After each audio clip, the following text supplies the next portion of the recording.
हे hello everyone, स्वागत है आप सबका स्टडी केम कैंपस में। और dear aspirants, how is the preparation going on? Preparation कैसी चल रही है आप लोगों की? क्या ऐसा सोच रहे हो क्या कि जब एग्ज़ाम आएगा फिर प्रिपरेशन स्टार्ट करेंगे? बिल्कुल भी नहीं। अगर आपने सोचा है कि इस एग्ज़ाम की तैयारी करनी है, देखिए लिखा हुआ है SSC MTS, तो अभी से तैयारी को स्टार्ट करिए। धीरे धीरे ही सही, अभी थोड़ा धीरे धीरे आप लोग चल सकते हैं, लेकिन प्रिपरेशन को जारी ज़रूर रखिए। और जब कभी भी आप पढ़ने बैठे, प्रैक्टिस करने बैठे, तो तब पूरा कंसंट्रेशन और एफर्ट सिर्फ प्रिपरेशन पे ही रहना चाहिए, ठीक है ना? तो चलिए, as I always say, time is very precious and we should not waste it. तो टाइम को बिना गवाए अपना प्रैक्टिस स्टार्ट करते हैं। क्या आपको भी प्रॉब्लम होती है? अच्छा, मुझे आज एक बात बताइए।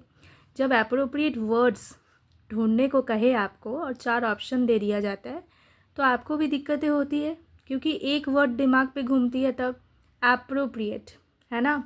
एप्रोप्रिएट मतलब बिल्कुल सटीक जो है। चारों दिए गए ऑप्शन में से बिल्कुल सटीक जो ऑप्शन है वो आपको चुनना पड़ता है। और सटीक चुनने के लिए क्या करना पड़ता है? इंग्लिश में ग्रामेटिकल नॉलेज अच्छे से होना बहुत ज़रूरी है। इंग्लिश ग्रामर में, किसी भी आप ग्रामर में देख लो, किसी भी सब्जेक्ट के ग्रामर में देख लो, किसी भी जो लैंग्वेज का पेपर है उसमें जो ग्रामर होते हैं उसमें छोटे छोटे नुएंसेस होते हैं जो आपको जानना ज़रूरी होता है। तो मैं इस लेसन में भी आपको क्वेश्चंस के थ्रू कोर कॉन्सेप्ट्स को भी समझा दूंगी और जो भी इम्पॉर्टेंट बातें हैं वो भी बताऊंगी। तो बने रहिए। अगर इस चैनल पे नए हैं तो चैनल को ज़रूर सब्सक्राइब करें, अच्छा लगे तो लाइक और कमेंट भी करें और शेयर भी करें। तो चलिए पहला क्वेश्चन देख लेते हैं। तो सबसे पहले देख लेते हैं, fill in the blank with appropriate word from the given option. तो इंस्ट्रक्शन क्या है? हमेशा इंस्ट्रक्शन को अच्छे से पढ़ना चाहिए। तो हमारा इंस्ट्रक्शन है कि एक ब्लैंक दिया हुआ है, you need to fill it up. किससे? With appropriate word, with appropriate word from the given option. देखो पहला क्वेश्चन क्या है। The adverse weather conditions led dash the cancellation of the tour. ठीक है, तो ये हमारा क्वेश्चन है। देख लेते हैं 4 ऑप्शन क्या दिया हुआ है। For, after, to and at. Okay, for, after, to and at, these are the 4 options given. तो सबसे पहले मैम क्या करती है?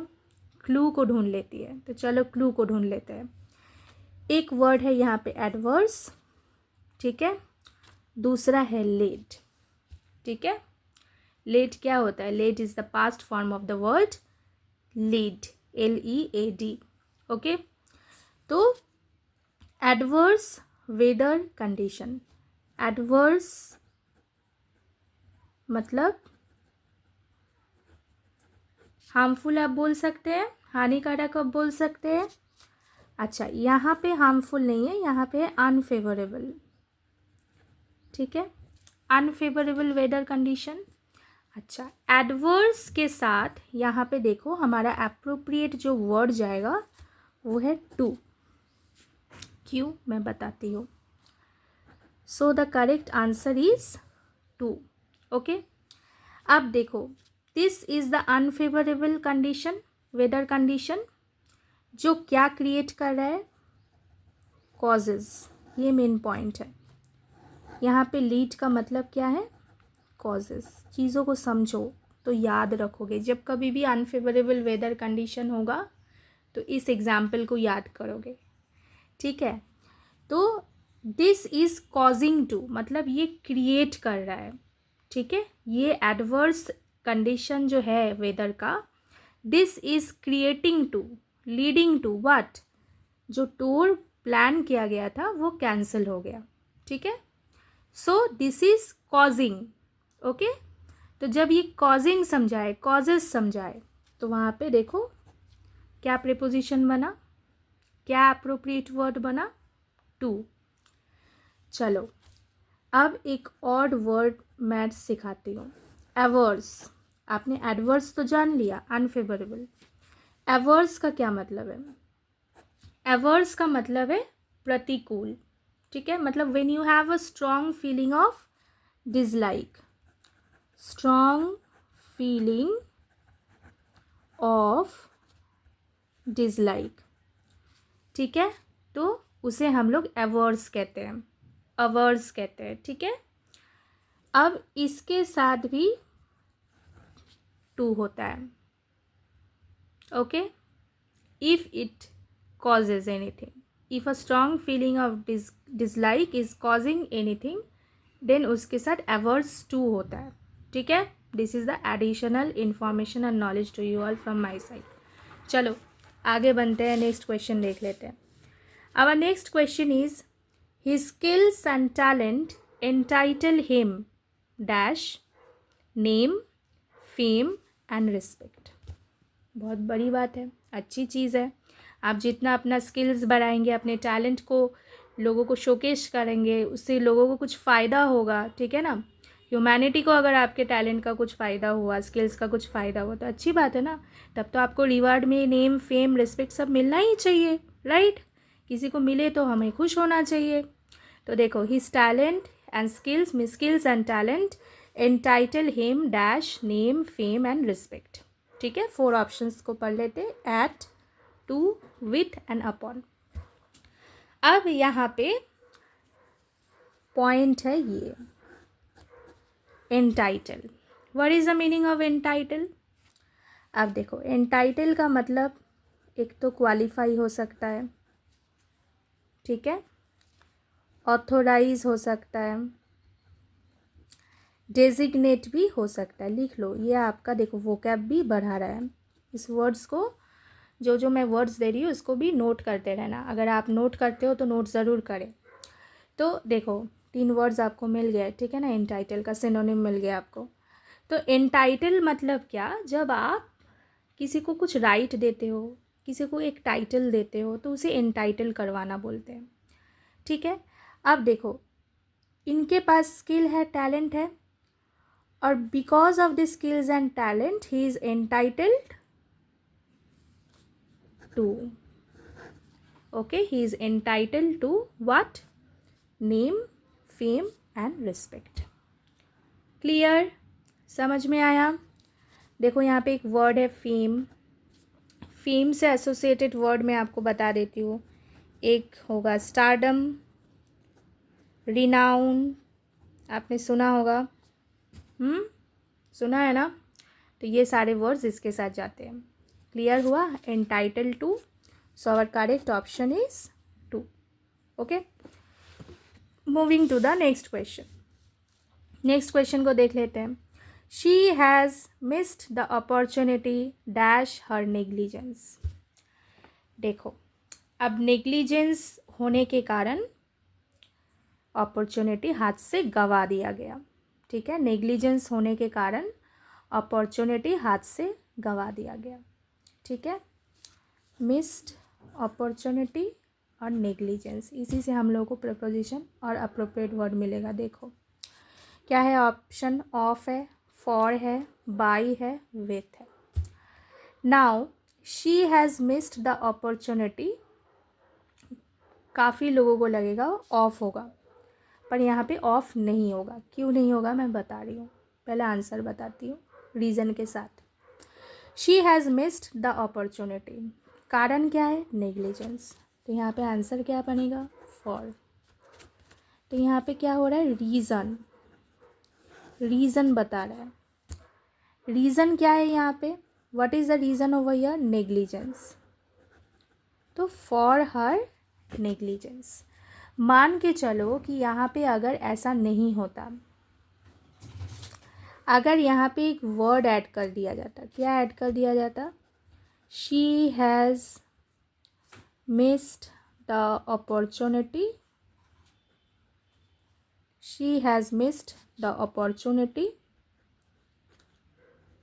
Because dash her negligence. पता है, तब यहाँ पे ऑफ होता। समझ में आया? लेकिन देखो, एग्जामिनर आपको तो इतना इजी वे में नहीं देंगे ना। कॉम्पिटिटिव क्यों है फिर? डिफ़िकल्टी लेवल तो होगा ही ना। जहाँ पे मौका मिलेगा डिफ़िकल्टी जोन तो होगा ही।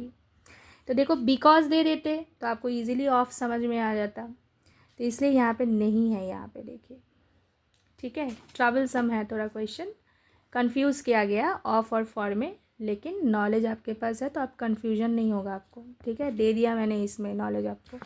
चलो अब नेक्स्ट क्वेश्चन, क्वेश्चंस के थ्रू एप्लीकेशन वे में हम लोग देखो प्रैक्टिस कर रहे हैं, ठीक है ना। एमटीएस की जो तैयारी कर रहे हैं इंग्लिश की, और वो भी अप्रोप्रिएट वर्ड्स की, तो हम लोग एप्लीकेशनल वे से तैयारी कर रहे हैं, एप्लीकेशन कर रहे हैं क्वेश्चंस के साथ। प्रैक्टिस सेट में आपके लिए बना रही हूँ, ठीक है। उतनी मेहनत मैं आपके लिए कर रही हूँ, आप भी थोड़ा सा मेहनत करो, सीखो अच्छे से, ठीक है ना। जो जो इम्पोर्टेंट पॉइंट है आपको नहीं पता है तो आप जान रहे हो यहाँ से, तो उसको नोट करके रखो, रिवीजन करते रहो, आपको याद रहेगा, ठीक है।